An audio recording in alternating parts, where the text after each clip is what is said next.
We all know that more than ever, leaders must take responsibility for aligning their teams and develop a clear, compelling vision for the future that empowers them and motivates them to maximize their potential.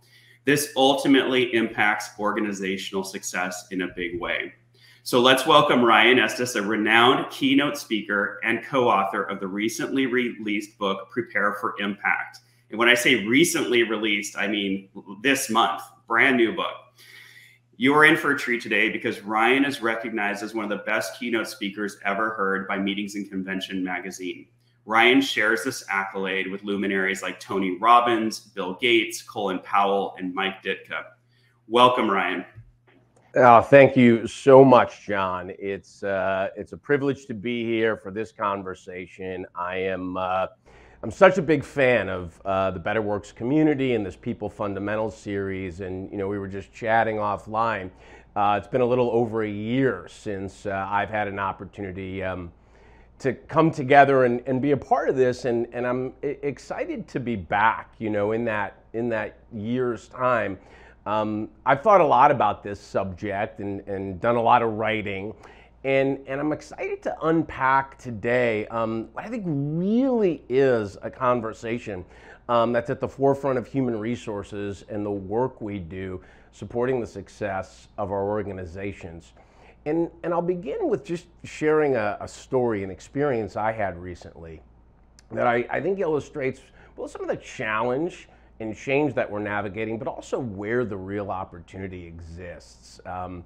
So about 5 months ago, I was in Minneapolis. It was a Friday. I was home, and I had a couple of meetings. And my first meeting, it was a breakfast meeting with an acquaintance, somebody that I had mentored for a couple of years.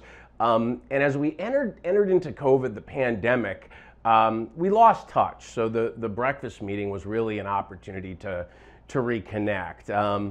And my mentee, Jason, super talented, switched on guy.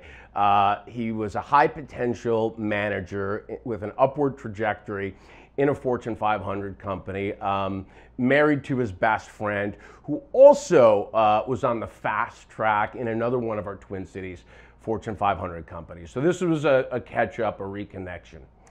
And at breakfast, I was caught a little off guard. Jason kind of updated me on their life, and he was explaining that, during the pandemic, he said they had a real awakening. He and his wife had an opportunity to travel.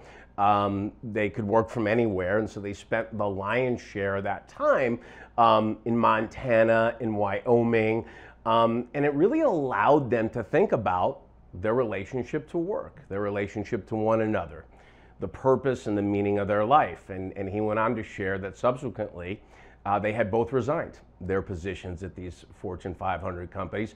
She was working for a startup, and he was venturing out with a friend to try to start his own consultancy. And I asked him about it, and he said, Ryan, we just had a reset with our relationship and our relationship to what was most important. And it turns out, Jason's not alone. In fact, there's research that indicates that 2/3 of people through the pandemic really reevaluated their life's purpose and their relationship to work. And I think it really is shifting, in many respects, our expectations. Well, it was a beautiful catch up with Jason, and I was reflecting on it as I was heading in to a lunch meeting. And my lunch meeting was a little different. My lunch meeting was with a client. I was also a friend, and he's the CEO of a company that's in the financial services category. As we were sitting down to lunch, I just shared with him, a little bit of insight about that breakfast meeting, about what I had learned and what I was told by my mentee. And I could see his demeanor instantly shift into a place of frustration. And he got a little agitated, and he said, that's exactly the problem that we're having right now in my firm.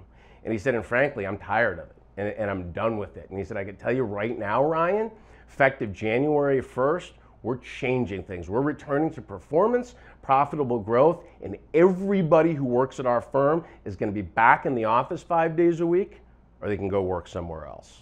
Yeah, I was a little taken aback, and I kind of had to calm down and a timeout.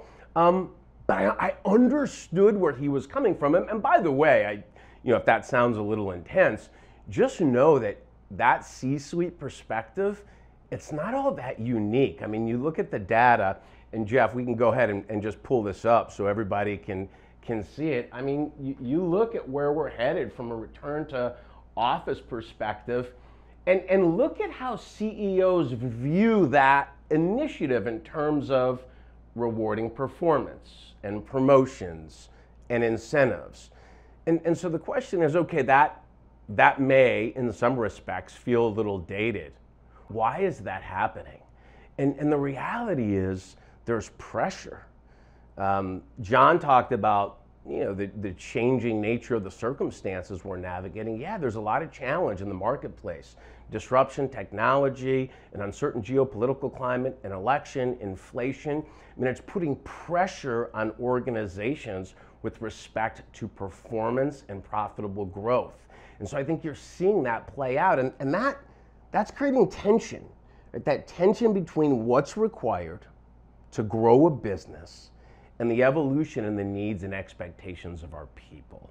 And that's having a very real result. And I know, some of you know this. It's top of mind given the work that we do. And it's pretty clear when you look at, an article from the Wall Street Journal at the end of the year like this. And we'll hold that for just a second, Jeff, because I want to comment on the data. The way we're working isn't working. In the US, employees are more dissatisfied today than they were at the height of the pandemic.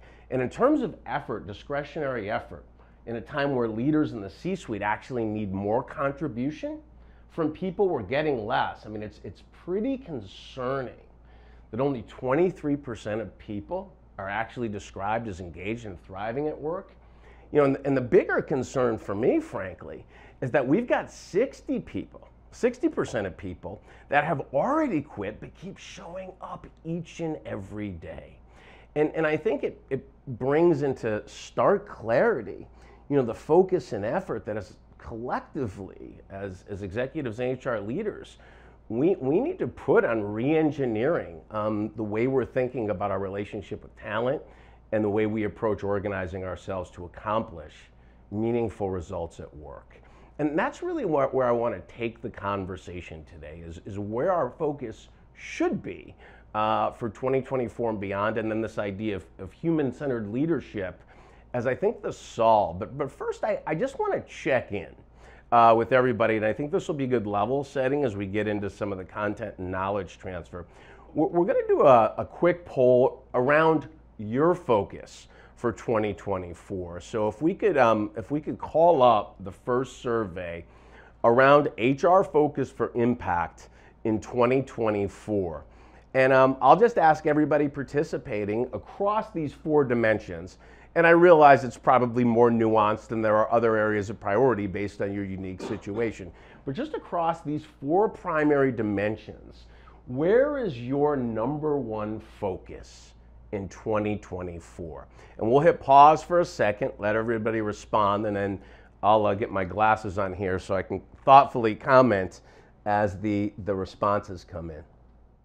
I think thus far, as the responses are sort of scrolling in, the clear front runners are leader and manager development and organizational culture. And you come back to me, Jeff. I thought that would be the case. I'm glad it is. I think that actually is the most critical area of focus and concentration. It's actually consistent with the research and data set relative to your biggest opportunity to create impact and drive meaningful results in 2024. And that's really where I want to focus the conversation. Can we go to full screen with that, Jeff, just for a second? Because I want to just pause on the data set. And this is Gartner research, what the top 5 priorities for HR leaders should be, given the evolving landscape of work in 2024. But this idea that leader and manager competency and development is going to be the focus is really, really important given a time where 73% of HR leaders suggest that their management isn't equipped to lead change. And I think our reality is we're going to have to lead change effectively if we're going to drive a result. And there's a commonly cited statistic that 70% of organizational change efforts fail. And the reason they fail isn't the strategy. The reason they fail is the resistance, the misalignment, the fear, and the communication. And that very much is a leader and manager competency. And the reality is, to lead in the new world of work as we enter the fourth industrial revolution, the competencies required are shifting. And so where are they going? Well, I'm going to make a case today that the solve and the skill set is very much human-centered. And that's the thesis of the new book that John mentioned. And I think a good level setter, a jumping off point as we get into a conversation about human-centered leadership is, well, what does that mean? And let's define it. And so here's a solid, serviceable working definition for our conversation today. What does it mean? No surprise, prioritizing people, their values, ideas, expression as the most critical factor to the long-term growth and success of the enterprise. And you can see what some of human-centered leadership intends to deliver. Now, a human-centered leader really balances their approach to leading across three dimensions. The first dimension is self-leadership. Human-centered leaders, a good way to think about it is you want to be elevating, or they would be elevating their self-esteem and self-awareness in concert with their humility. So leadership today requires a high degree of introspection and self-awareness. You've got to model the right behavior or be the change that you want to see in the enterprise. The second area of priority and focus really is the team. And it's pretty clear that we've got some real concerns as it relates to engagement, change readiness, and performance. And that's leader and manager responsibility. So being prepared to lead teams in this dynamic, constantly changing world. And then a pushback around this idea of human-centered. It can be, well, that sounds soft, and it isn't. The third area of focus, concentration, really is winning in the marketplace or driving the results of the business. So balanced across those three dimensions. Now, why is it an important conversation? Well, in an area where performance or return to profitable growth is such a focus and concern, the data is pretty clear. Human-centered leadership and human-centered organizations are better positioned to win. And it's very, very clear. And actually, this statistic and this slide, to me, makes the business case, and it's compelling. Human-centered organizations deliver higher revenue than traditional organizations, and they outperform the S&P. And so that's the nature of the new book, and I think there's going to be we unpack in the book in a great bit of detail our 9 tactics to being a human-centered leader, and there's exercises and tools to support leaders as they go on this journey from traditional leadership to human-centered leadership. But for the purpose of today, what I want to do is share three of the key ideas as we get into the conversation.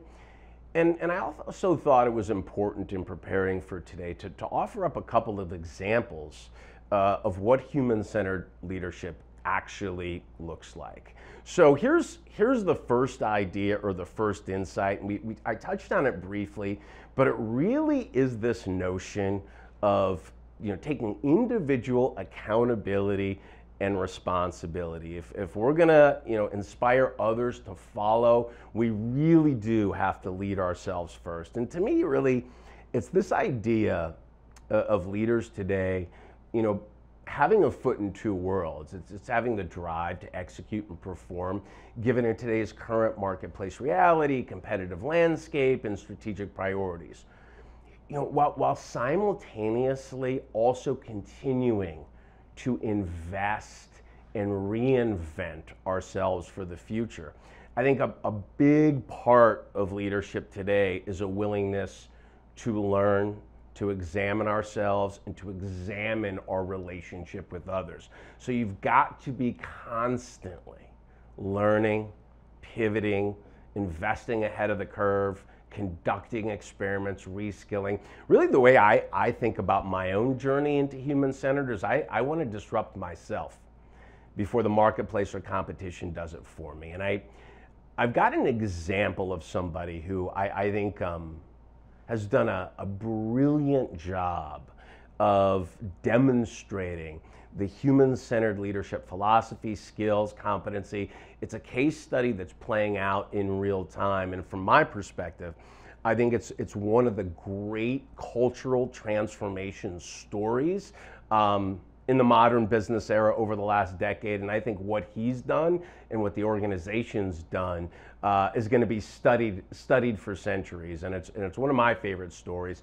It's the story of the Microsoft turnaround. And by all accounts, it really is a turnaround. And I'll give a little backstory about my relationship to Microsoft. My team, we were doing a consulting project, 2012, 2013 inside Microsoft. And by all accounts at that time, Microsoft had flatlined a little bit. I mean, they said they were still generating revenue, but they certainly weren't considered as relevant. And I can tell you, being on the inside of the organization, having the privilege of doing literally hundreds of focus groups and employee interviews, there was some malaise and frustration that had set in, and from my perspective as an outsider, quite a bit of hubris. In fact, I would even say that if an idea, even if it was a good idea, if it came outside of Microsoft or hadn't been vetted by the proper channels inside the context of the organization, it was dismissed or wasn't considered relevant. Well, that all changed in 2014 on Satya Nadella's first day, and he made a very clear proclamation. He said, we're going to do two things differently starting now. One, we're going to shift the strategy of the business. And they did that, and they moved headfirst into cloud, mobile, and now obviously, the slide. They're winning and I love this. Yeah, you can go to it, Jeff. I mean, they're winning big tech's AI war by humanizing productivity. His first public address, actually, as CEO, he never mentioned the word Windows once, but he also said what's going to be required is a significant cultural and leadership transformation. And I love the way he said it. He said, Microsoft is going to evolve from being a know-it-all culture to a learn-it-all culture. Now, to come out and say that on day one, from my perspective, was a real bold move and an act of courage. And he talks about courage quite a bit as being part and parcel to effective leadership. And I think the idea of courageous leadership is actually so critical to the work we need to do in HR today. And for just a thought on courage, I'm going to go directly to Satya. This first video, we'll cue this up, and you could hear him speaking about the importance of courage in leadership. Exhibiting everyday courage is the most important thing, right? It's not courage in some abstract sort of mythological sense, but it's the ability to confront one's own fears, one's own mistakes, right? For example, where does growth mindset come from? Growth mindset comes from being able to confront your fixed mindset. And let's face it, right? Everybody likes to talk about mistakes, but sort of others' mistakes, not one's own mistakes. And so therefore, yes, I think that everyday courage is perhaps what makes leaders successful. Yeah, I absolutely love that sentiment. And I'll pause for a second just relative to this case study. I mentioned this idea that I think being an effective HR leader today fundamentally requires courage, because I really do believe that we have to be the catalyst for change. I think part of the ability to get a human-centered agenda across the line is we have to build a case for it. We have to challenge internally the C-suite, leadership, our partners. It requires new thinking and healthy and effective collaboration really to move the agenda. From a cultural transformation perspective, and Microsoft was successful doing it, it really required a partnership between the HR organization and the C-suite. And I'm such a big fan of a leader like Satya because I think he gets what's required. You know, he recently came out, and this is a quote I love, and said, you know, from a leadership perspective today, EQ trumps IQ. You know, and this is a generative AI company. You know, IQ in some respects is being outsourced, but effective leadership, you know, emotional intelligence, empathy, active and perceptive listening, compassion, care, those things can be augmented or outsourced. And in a world where employees want more meaning out of the workplace, and they want better relationships and more open, transparent, vulnerable communication from their leaders, you know, this is required, Jeff. And if you go hold that slide up for just a second longer, you can see up in the right-hand corner, I mean, his approval rating for a Fortune 500 CEO from Glassdoor, I mean, it's off the charts. And by the way, we'll hold that for just a second longer, pretty hard to argue with his performance. You can come back to me.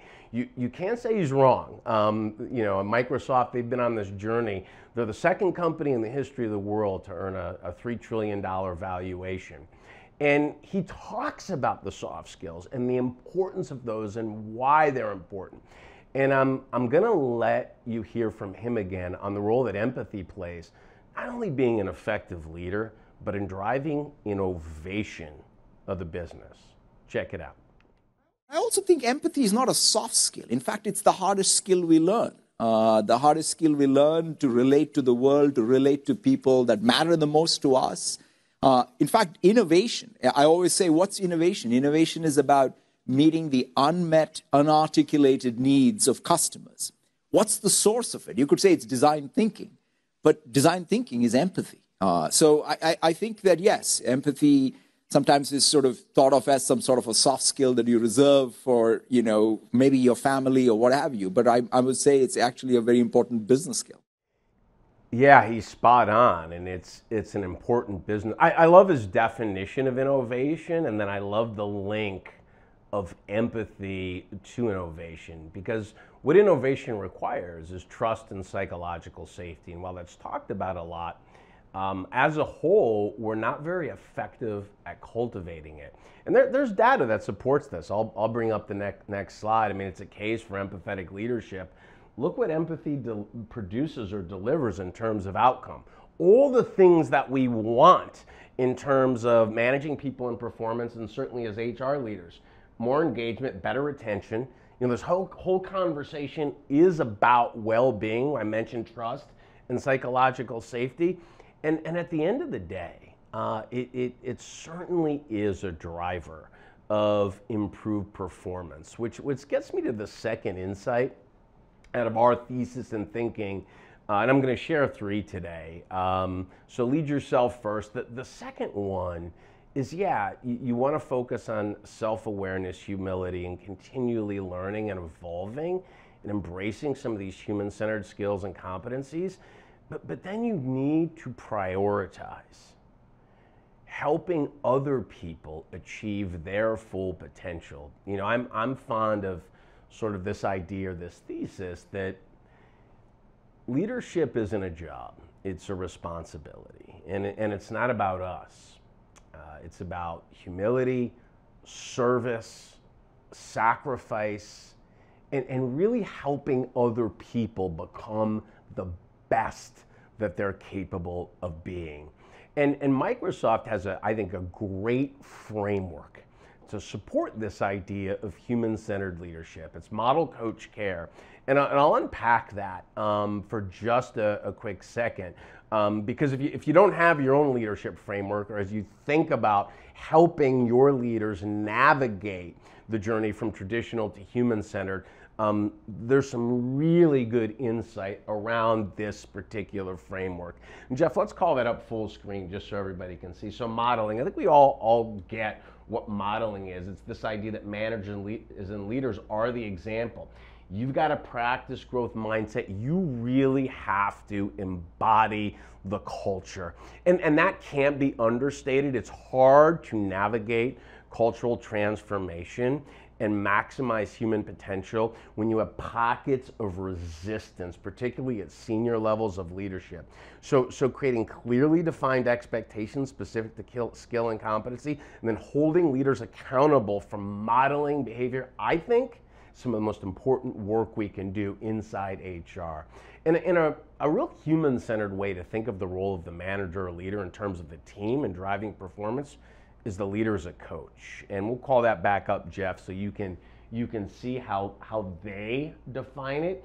It's defining and aligning around objectives, right? It's building learning competency, learning agility into the framework of the organization.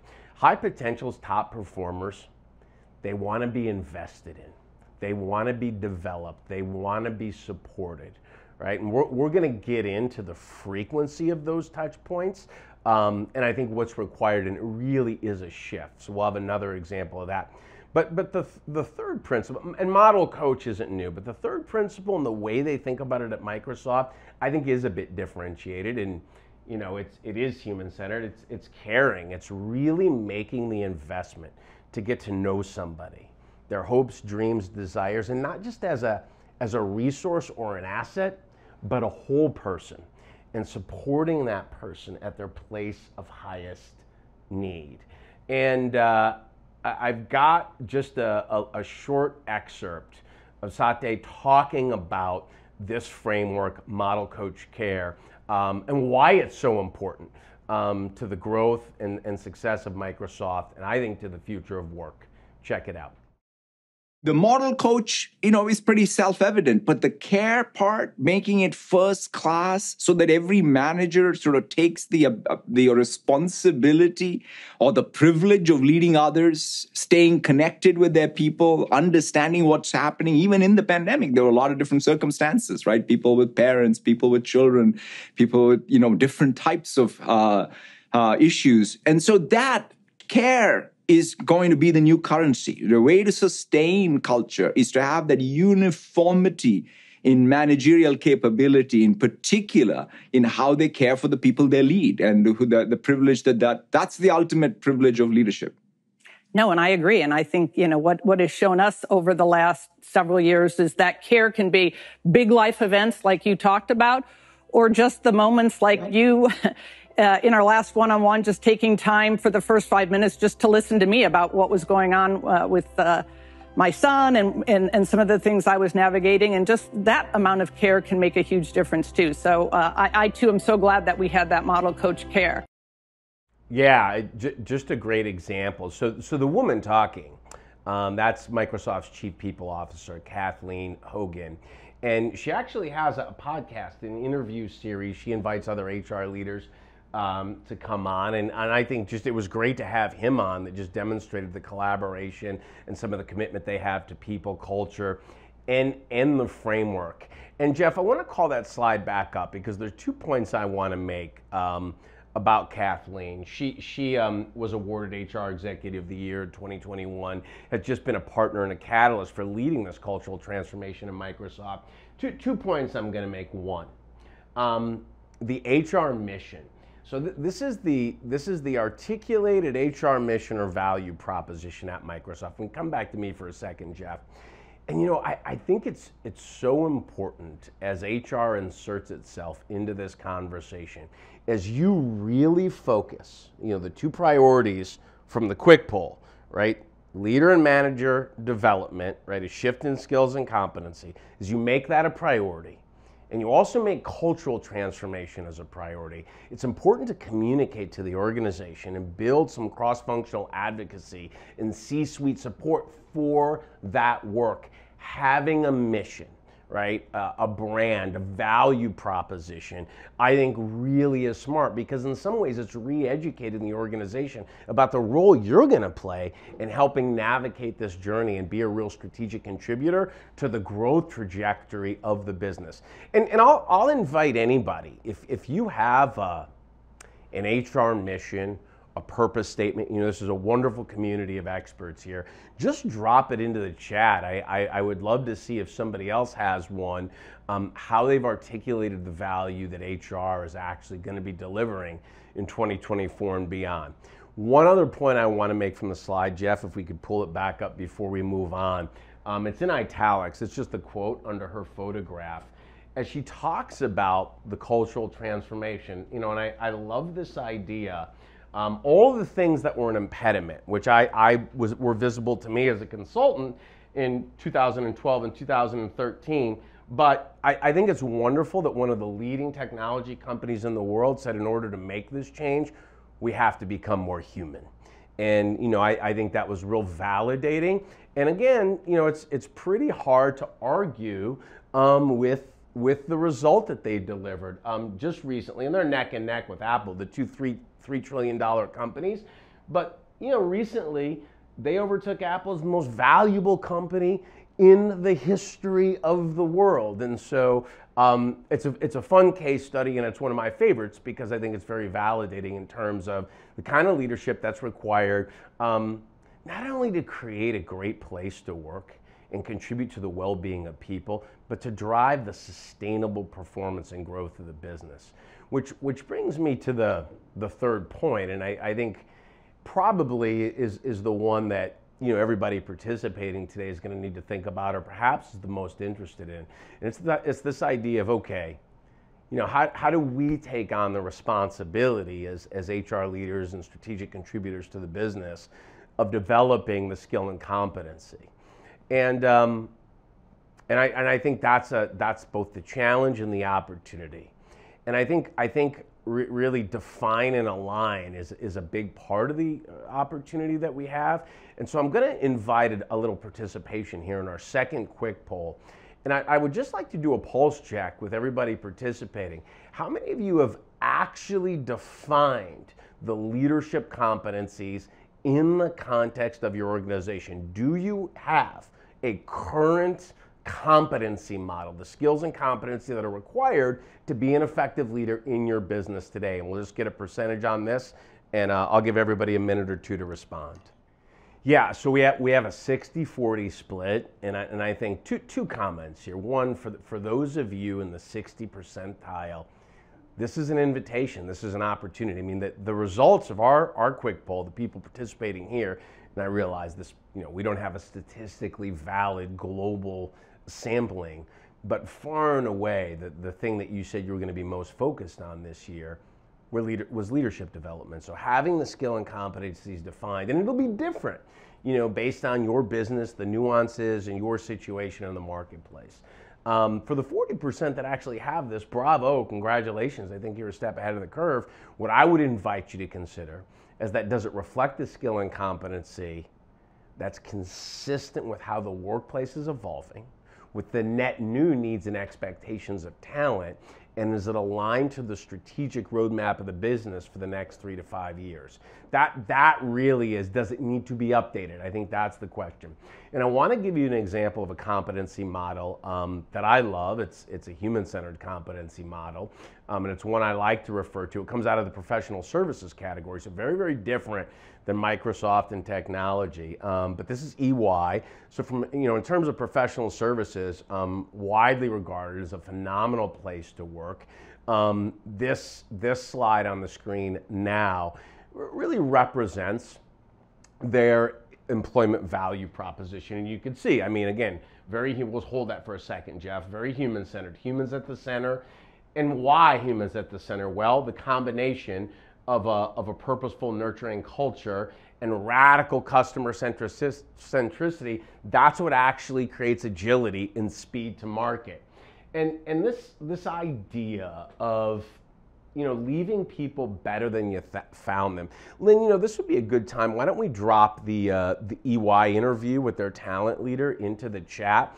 We've had an opportunity to do some work with them, and I love this thesis that's part of their employment value proposition of however long you stay, the experience here lasts a lifetime.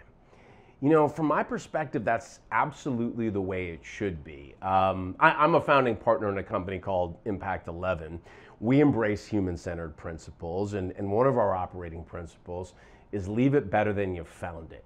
And certainly that speaks to the way we want to show up in the world and support our clients. But I also really think that's a big part of the thesis that should be embedded not only in our employment value proposition, but in every employment value proposition. Why can't work be that way?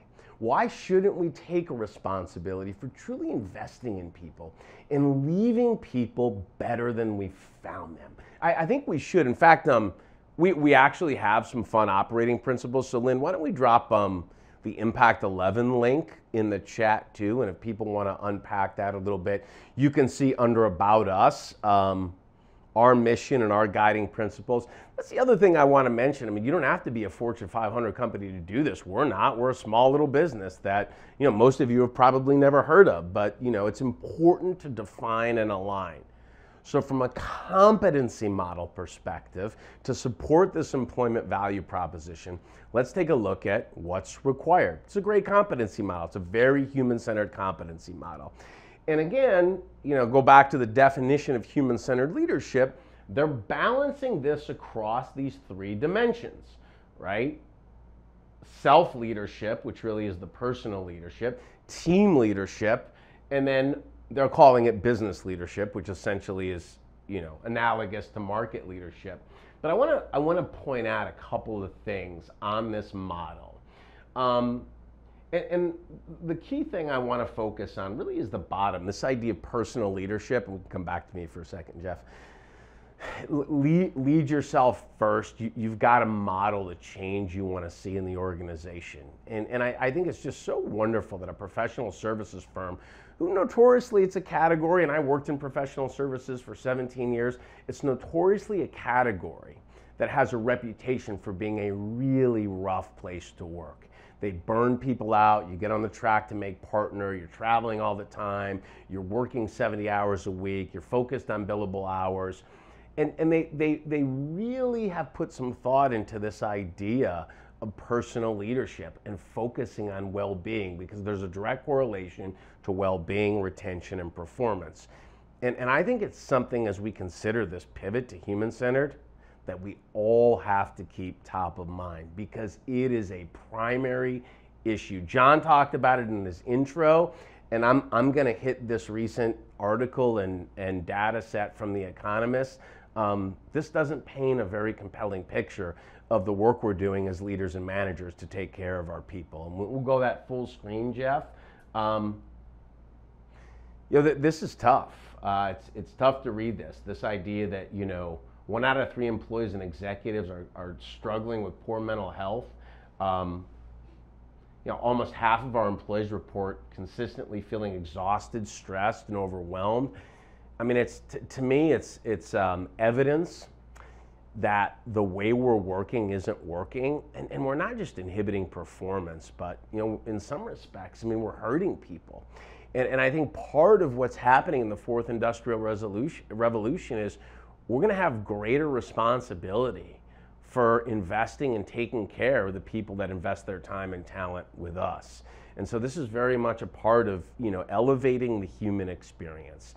And I'll give you an example of an organization I actually worked with last week that does a great job of this. So one of the pushbacks I've learned I get in these webinars is, okay, great, well, you showed 2 case studies and they were Fortune 100 companies and we don't have those resources. Well, I'm going to show you a third and introduce you to another human-centered leader that is a company that probably most of you have never heard of. And it's a privately held company. It's a company based in Boise, Idaho. I've fallen in love with their culture and their leadership philosophy. This is the company. So Jeff, we'll go full screen so everybody can see this. It's CBH Homes. They're Idaho's #1 home builder, top 50 in the country. They are perpetually and consistently recognized as one of Idaho's best places to work, and building dreams is sort of their brand and their value proposition. And the president of their company is very unique. She's become a friend of mine. is a good client, and she really is another example of a human-centered leader. And I'll introduce you to Rhonda Conger and her very unique leadership philosophy. It's the leadership philosophy that love wins. And we'll hold that on the screen, Jeff, for just a minute. So, you know, you look at the Economist article and the data about how people are overwhelmed, stressed, anxious, you know, work's affecting their mental health. Then somebody like Rhonda comes along and she says, you know, actually, if you're going to lead and manage people, you have the responsibility to take care of them and love the people that are with you. And, you know, that, again, you know, that may sound like a very soft sentiment to bring into the workplace, but here's another company that's embracing EQ over IQ and driving what I would describe as sustainable growth and performance. By the way, you know, I worked for a Fortune 500 company that did this. You can cut your way to growth for a quarter or two. You can leverage fear and intimidation and threats and get results for a quarter or two.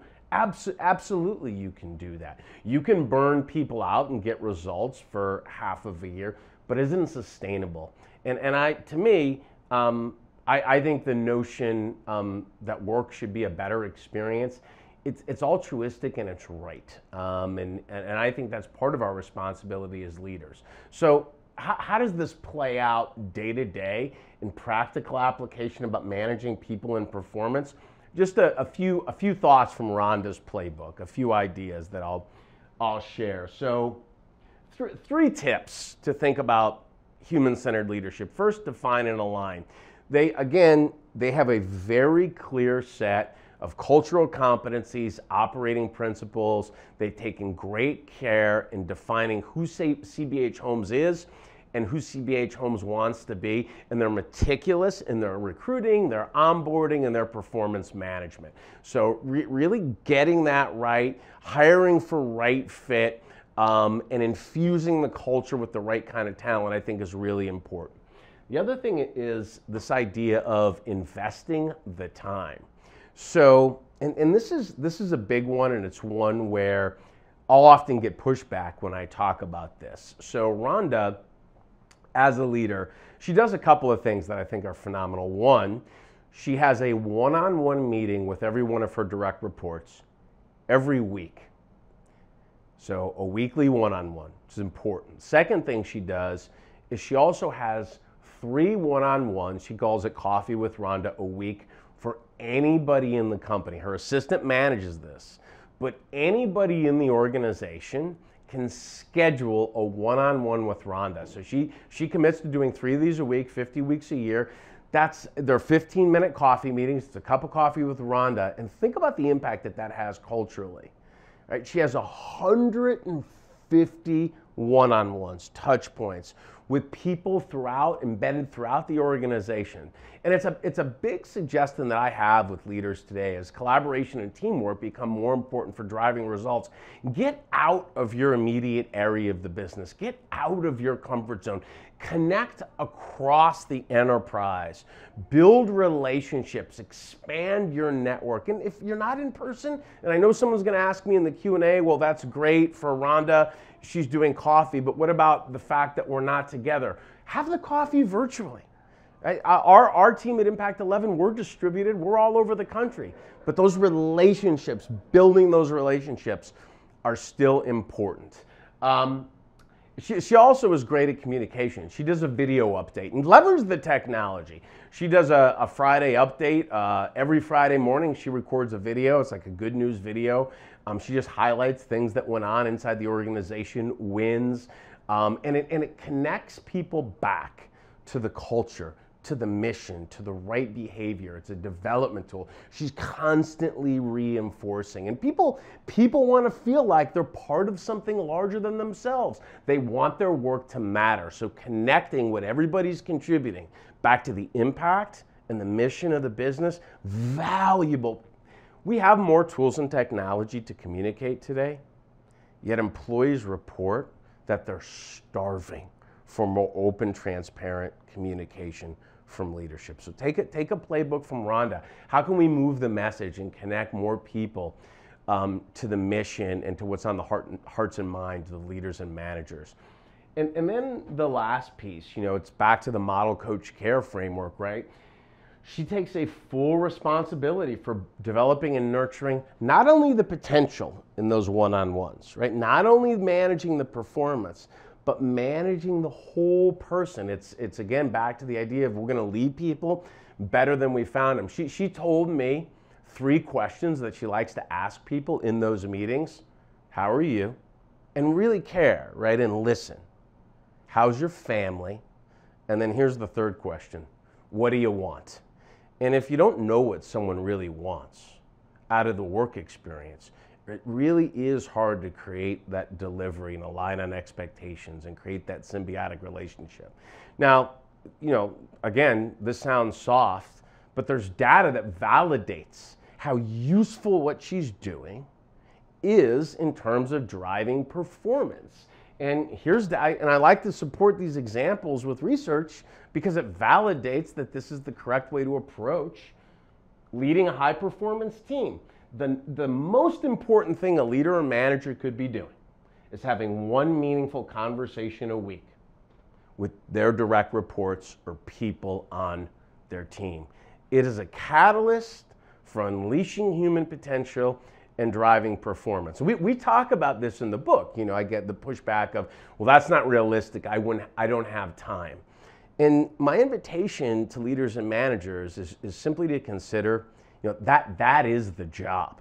The job is to spend time investing, coaching, developing, and supporting your people. And Lynn, this might be a good place to drop in the podcast that we just did with Lance, that Chad and I just did, because we got into a big conversation about time management and leadership and where leaders should be investing their time. So why? What does this produce? Why would Gallup say that? Well, it produces the foundation of relationships and the #1 accelerator of performance on a team: trust and psychological safety. Psychological safety is the single largest correlate to performance on a team. In the absence of psychological safety, a team's performance will be inhibited. And we're going to go back to that slide for just a second, full screen, Jeff, because I want to underscore the bottom of the slide. We're not doing very well. Only 20% of U.S. employees say they trust the leadership of their organization. And we don't have the leadership skill and competency. Only 26% of leaders actually are capable, have the skill set to create psychological safety on their teams. So there's work to do. There's clear work to do in terms of managing teams and driving performance. And I think that's our opportunity. That's the invitation. We're sitting at the genesis, right, of reimagining our relationship to work and the role leaders and managers play, accelerating performance, driving the growth of our enterprise. You can come back to me, Jeff. And I think this is a defining moment for human resources. I don't think the work's ever been more important.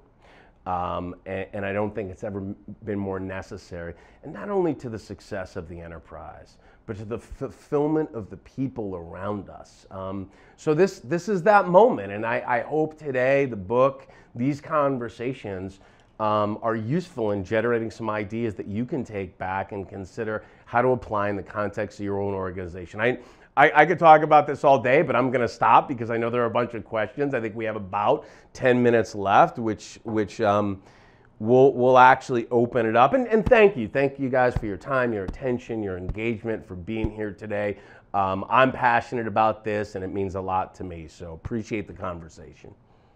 Thank you so much, Ryan. What a great conversation and great presentation. We do have a couple of questions. You all have certainly been active in the Q&A and chat, which we always appreciate. I'm going to bring one question to the stage now so that we can address it. And it's from Karen McFadden. And she asks, it seems like there's a trust disconnect between C-suite and employees across org. What's the best way to address the tension between the two? Yeah, I mean, no doubt there most certainly is. I mean, you look at that last leadership. So I think it's really important to establish baseline and awareness. So take that data point, take that 26%, do your own pulse check inside the context of your organization, and tell the truth. Challenge leadership and the executive team and the C-suite, because in the absence of trust and psychological safety, you're not going to be able to maximize performance. So you immediately have an inhibitor and you identify it, and then you start to work on the things that ultimately repair trust and create safety. This is actually something, so the second half of the book, we write about a lot. And part of it, to imbue trust and safety in the context of a relationship, requires time. You have to make some deposits. So I would invite you to consider, how are the leadership roles structured? What are the skills and competency that are required? Because in the context of Microsoft, if you have a leader that even if they model and coach, but they don't care about people, that's going to get called out.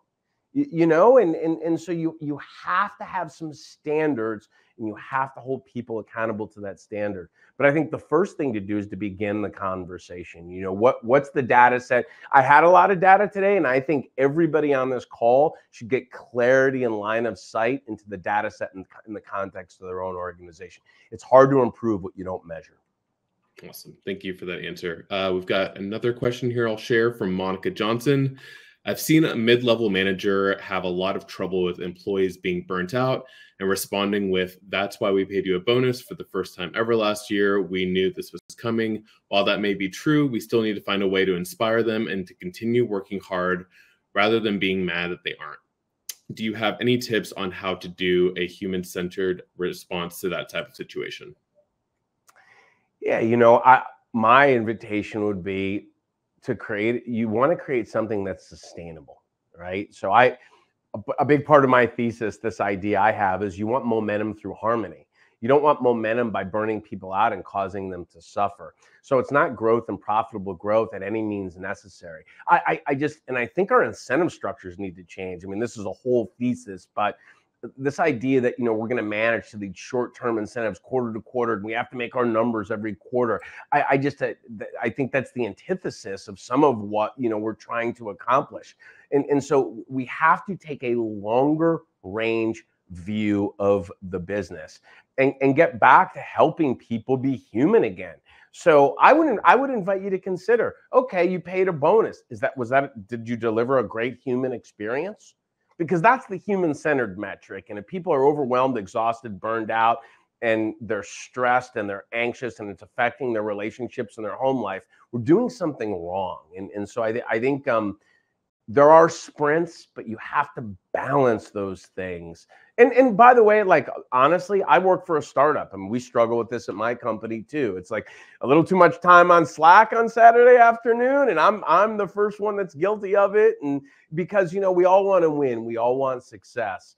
But to me, as I get on in life, success isn't just about how profitable we are, how much did we grow this year.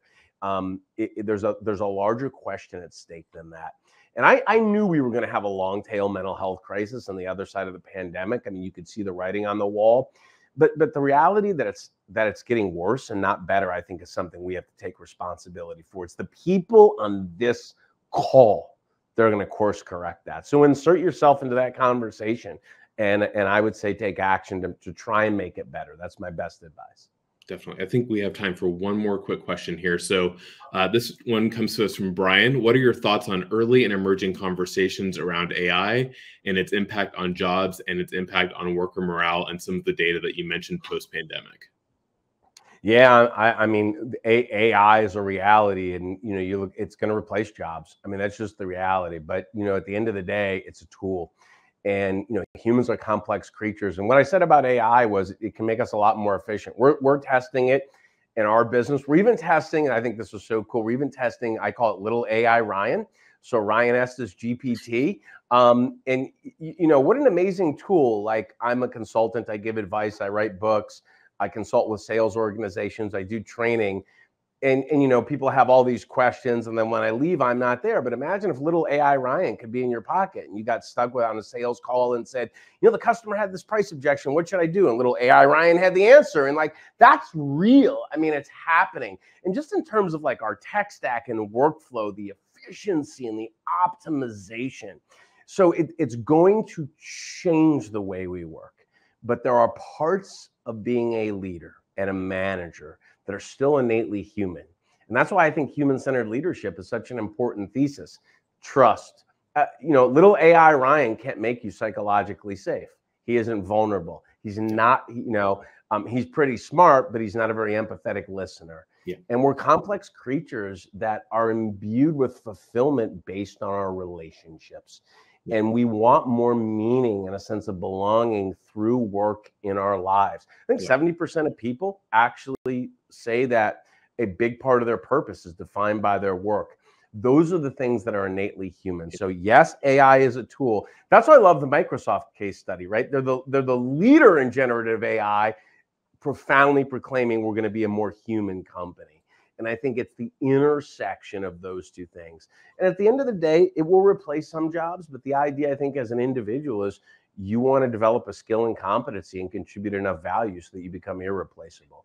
That's certainly the way I think about it. Yeah, and the way I coach other people to think about it on their own career trajectory. So incredible. Well, thank you so much, Ryan, for your transparency and candor and leadership today during the presentation. And thank you, everyone, for attending.